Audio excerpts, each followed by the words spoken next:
আসসালামু আলাইকুম। আজকে আমরা আলোচনা করব ডিভোর্স বা তালাক দিতে কি ডকুমেন্টস লাগে। প্রথমে আসুন তালাক বা ডিভোর্স কে কাকে দেয়? স্বামী তার স্ত্রীকে বা স্ত্রী তার স্বামীকে। স্বামী যদি তার স্ত্রীকে তালাক দিতে হয় সেক্ষেত্রে তার কোনো ধরনের শর্তের প্রয়োজন হয় না। সে সরাসরি তার স্ত্রীকে তালাক দিতে পারে। কিন্তু স্ত্রী যদি স্বামীকে তালাক দিতে হয় সেক্ষেত্রে আগে দেখতে হবে তালাকনামার ১৮ নম্বর কলামে তাকে সেই অনুমতিটা বিয়ের সময় দেওয়া আছে কিনা।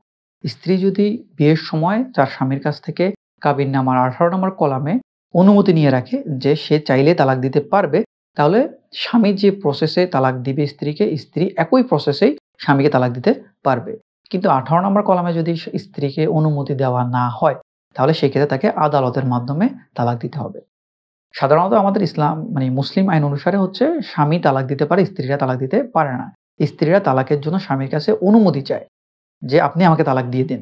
এই ধরনের অনুমতি। কিন্তু আমরা আইন অনুসারে হচ্ছে স্ত্রীকেও ওই অধিকারটা দেওয়া হচ্ছে যে, স্ত্রীও চাইলে তার স্বামীকে তালাক দিতে পারবে। তো ওই বিষয়টা সরাসরি পারবে নাকি আদালতের মাধ্যমে পারবে, এটার জন্য ১৮ নম্বর কলামটা আপনাকে চেক করে দেখতে হবে। এখন আসুন তালাকটা কিভাবে দিবে? তালাক দেওয়ার নিয়মটা হচ্ছে আপনি যাকে তালাক দিবেন তাকে ১ম এ আসছে নোটিশ পাঠাতে হবে যে, "আমি আপনাকে এই রিজনে তালাক দিচ্ছি।" এভাবে একটা নোটিশ পাঠাতে হবে। স্বামী যদি তালাক দেয় তাহলে স্ত্রী বরাবর একটা নোটিশ পাঠাবে। পাশাপাশি স্ত্রী যে এলাকায় বসবাস করে সেই এলাকার সালিসি পরিষদ। সালিসি পরিষদ কাকে বলে? ইউনিয়ন পর্যায়ে হচ্ছে ইউনিয়ন পরিষদ, সিটি কর্পোরেশন পর্যায়ে হচ্ছে সিটি কর্পোরেশন, আর হচ্ছে পৌরসভার মধ্যে পৌরসভা। ওইখানে ৩ জায়গাতেই সালিসি পরিষদ রয়েছে। অর্থাৎ সেখানকার চেয়ারম্যান বা মেয়র। তার বরাবর আপনি একটা নোটিশ পাঠাবেন যে, "আমি ওই ব্যক্তিকে ডিভোর্স দিচ্ছি এই রিজনে।" ওকে? এই নোটিশটা যখন পাঠানো হবে, এই নোটিশটা ৯০ দিন পর, আজকে নোটিশটা আপনি পাঠালেন, নোটিশটা ৯০ দিন পর গিয়ে আপনার তালাকটাকে কার্যকর করবে।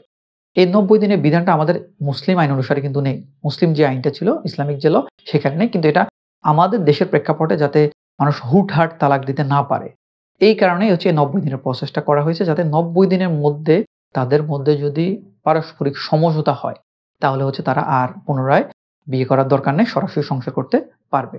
আর এই ৯০ দিনের মধ্যে চেয়ারম্যানকে বলা আছে ৩ বার যাতে সে ৩ মাসে ৩ বার তাদেরকে নোটিশ করে তাদেরকে যাতে বসে সমঝোতার চেষ্টা করা হয়। যদিও প্র্যাকটিক্যালি এটা আমাদের দেশে হয় না।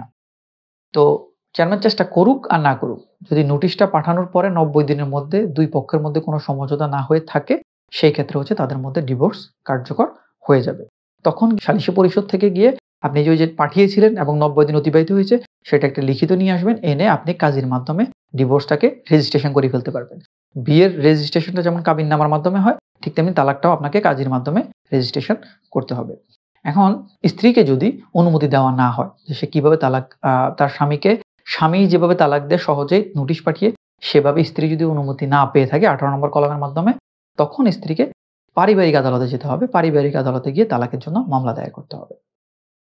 আশা করি বুঝতে পেরেছেন। ধন্যবাদ। আসসালামু আলাইকুম।